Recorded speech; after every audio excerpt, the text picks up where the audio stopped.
10 पांडवों की विश्व विजय। पांडवों की विश्व विजय। विदुर के विरोध करने पर भी धृतराष्ट्र ने उसी को इंद्रप्रस्थ जाकर युधिष्ठिर को आमंत्रित करने के लिए कहा। साथ ही यह भी कहा कि वह पांडवों को उनकी योजना के विषय में कुछ न बताए।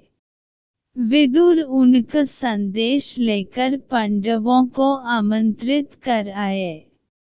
पांडवों के हस्तिनापुर में पहुंचने पर विदुर ने उनको एकांत में संपूर्ण योजना से अवगत कर दिया, तथापि युधिष्ठिर ने चुनौती स्वीकार कर ली तथा द्यूतक्रीड़ा में वे व्यक्तिगत समस्त दाव हारने के बाद भाइयों को, स्वयं अपने को तथा अंत में द्रौपदी को भी हार बैठे।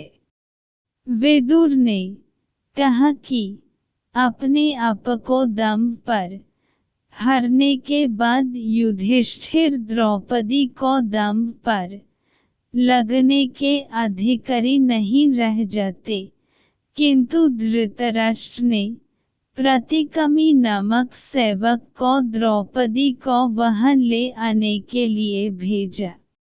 द्रौपदी ने उससे यही प्रश्न किया कि धर्मपुत्र ने पहले कौन सा दम हारा है, स्वयं अपना अथवा द्रौपदी का।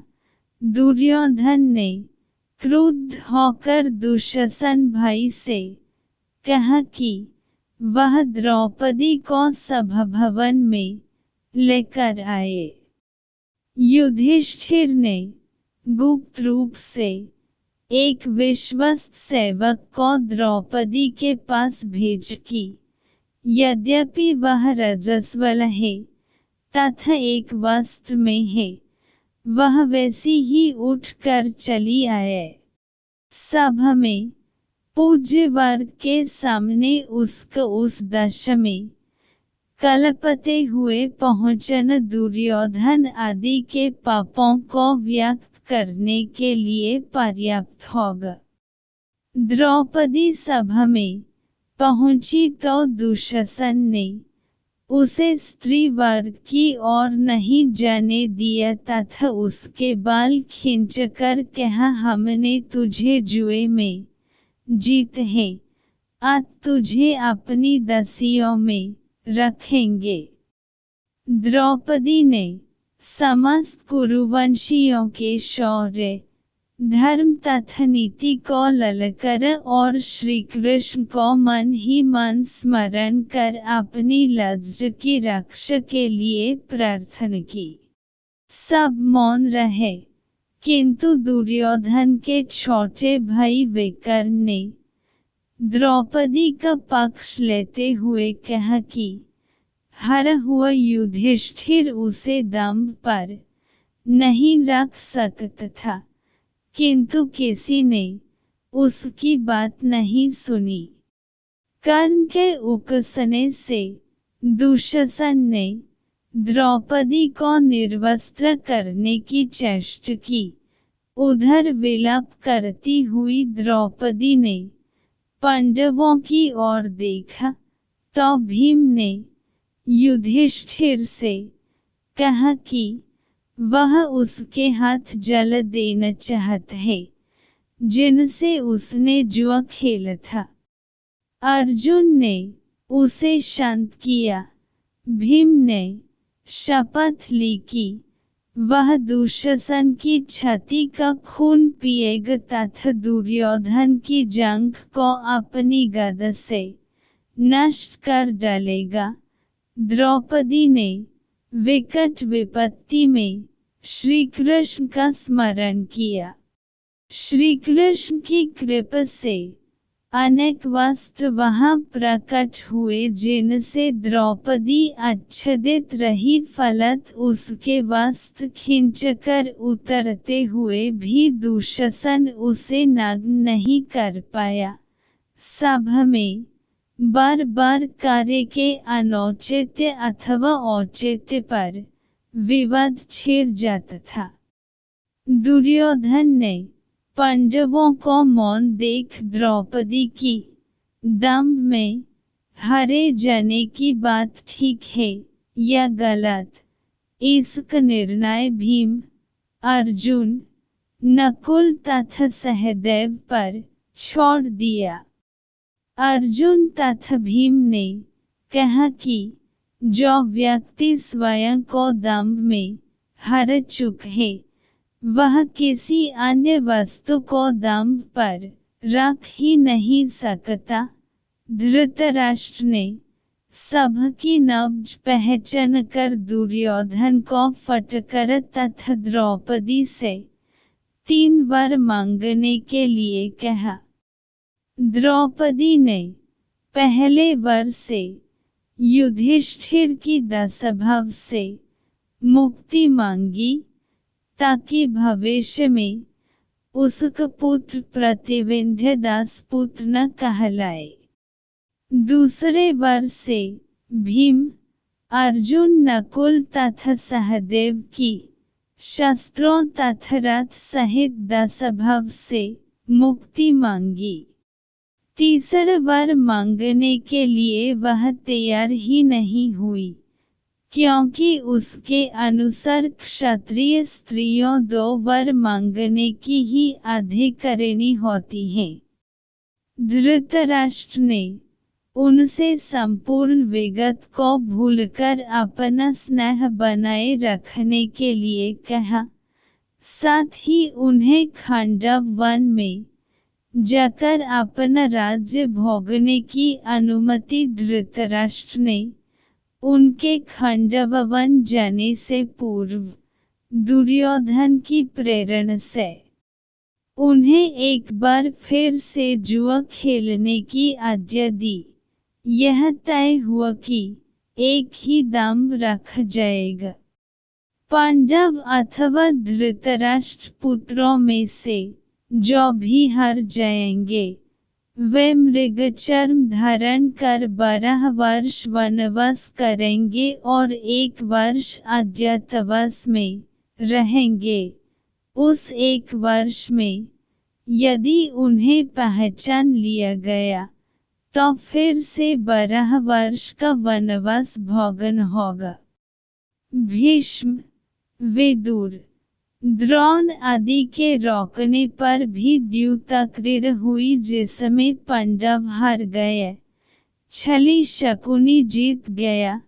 वनगमन से पूर्व पांडवों ने शपथ ली कि वे समस्त शत्रुओं का नाश करके ही चैन की सांस लेंगे। श्रीधौम्य पुरोहित के नेतृत्व में पांडवों ने द्रौपदी को साथ ले वन के लिए प्रस्थान किया। श्रीधौम्य सम मंत्रों का गान करते हुए आगे की ओर बढ़े। वे कहकर गए थे कि युद्ध में कौरवों के मारे जाने पर उनके पुरोहित भी इसी प्रकार समगान करेंगे। युधिष्ठिर ने अपना मुंह ढका हुआ था। वे अपने क्रुद्ध नेत्रों से देखकर किसी को भस्म नहीं करना चाहते थे। भीम अपने बाहु की ओर देख रहा था, अपने बाहुबल को स्मरण कर रहा था। अर्जुन रेत बिखेरता जा रहा था। ऐसे ही भावी संग्राम में वह वर्णों की वर्ष करेगा। सहदेव ने मुंह पर मिट्टी मली हुई थी। दुर्दिन में कोई पहचान न ले। नकुल ने बदन पर मिट्टी मल रखी थी। कोई नारी उसके रूप पर आसक्त न हो। द्रौपदी ने बाल खोले हुए थे। उन्हीं से मुंह ढककर विलाप कर रही थी। जिस अन्याय से उसकी वह दशा हुई थी।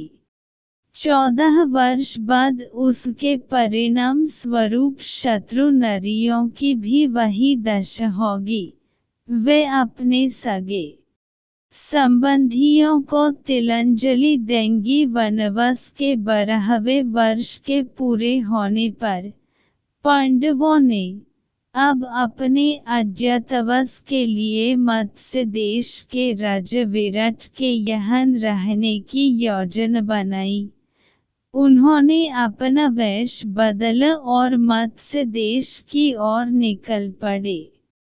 मार्ग के एक भयानक वन के भीतर के एक श्मशान में उन्होंने अपने अस्त्र शस्त्रों को छुप कर रख दिया और उनके ऊपर मनुष्यों के मृत शवों तथा हड्डियों को रख दिया, जिससे कि भय के कारण कोई वह न आ पाए। उन्होंने अपने छद्म नाम भी रख लिए, जो थे जय, जयंत, विजय, जयतसेन और जयद्वल, किंतु ये नाम केवल मार्ग के लिए थे। मत्स्य देश में वे इन नामों को बदल कर दूसरे नाम रखने वाले थे। राजा विराट के दरबार में पहुंचकर युधिष्ठिर ने कहा, हे राजन, मैं व्याघ्रपद गोत्र में उत्पन्न हुआ हूँ तथा मेरा नाम कंक है। मैं द्यूत विद्या में निपुण हूँ। आपके पास आपकी सेवा करने की कामना लेकर उपस्थित हुआ हूँ। विराट बोले, कंक, तुम दर्शनीय पुरुष प्रतीत होते हो। मैं तुम्हें पाकर प्रसन्न हूँ, अतएव तुम सम्मान पूर्वक यहाँ रहो। उसके बाद शेष पांडव राजा विराट के दरबार में पहुँचे और बोले, हे राजा धीराज, हम सब पहले राजा युधिष्ठिर के सेवक थे। पांडवों के वनवास हो जाने पर हम आपके दरबार में सेवा के लिए उपस्थित हुए हैं। राजा विराट के द्वारा परिचय पूछने पर सर्वप्रथम हाथ में करछी कढ़ाई लिए हुए भीमसेन बोले, महाराज, आपका कल्याण हो। मेरा नाम बल्लभ है। मैं रसोई बनने का कार्य उत्तम प्रकार से जानता हूँ। मैं महाराज युधिष्ठिर का रसोइया था। सहदेव ने कहा, महाराज, मेरा नाम तंतिपाल है। मैं गाय बछड़ों के नस्ल पहचानने में निपुण हूँ और मैं महाराज युधिष्ठिर के गौशाला की देखभाल किया करता था। नकुल बोले, हे मत्स्याधिपति, मेरा नाम ग्रांथिक है। मैं अश्वविद्या में निपुण हूँ। राजा युधिष्ठिर के यहाँ मेरा काम उनके अश्वशाला की देखभाल करना था। महाराज विराट ने उन सभी को अपनी सेवा में रख लिया। अंत में उर्वशी के द्वारा दिए गए शापवश नपुंसक बने, हाथीदांत की चूड़ियां पहने तथा सिर पर चोटी गूंथे हुए अर्जुन बोले, हे मत्स्यराज, मेरा नाम वृहन्नल है। मैं नृत्य संगीत विद्या में निपुण हूँ। चूंकि मैं नपुंसक हूँ, इसलिए महाराज युधिष्ठिर ने मुझे अपने अंतःपुर की कन्याओं को नृत्य और संगीत सीखने के लिए नियुक्त किया था। वृहन्नल के नृत्य संगीत के प्रदर्शन पर मुग्ध होकर उसकी नपुंसकता की जांच करवाने के पश्चात महाराज विराट ने उसे अपनी पुत्री उत्तरा की नृत्य संगीत के शिक्षा के लिए नियुक्त कर लिया। इधर द्रौपदी राजा विराट की पत्नी सुदर्शना के पास जाकर बोली, महारानी मेरा नाम सेरंध्री है। मैं पहले धर्मराज युधिष्ठिर की महारानी द्रौपदी की दासी का कार्य करती थी, किंतु उनके वनवास चले जाने के कारण मैं कार्यमुक्त हो गई हूँ। अब आपकी सेवा की कामना लेकर आपके पास आई हूँ। सेरंध्री के रूप, गुण तथा सौंदर्य से प्रभावित होकर महारानी सुदर्शना ने उसे अपनी मुख्य दासी के रूप में नियुक्त कर लिया। इस प्रकार पांडवों ने मत्स्य देश के महाराज विराट की सेवा में नियुक्त होकर अपने अज्ञातवास का आरंभ किया।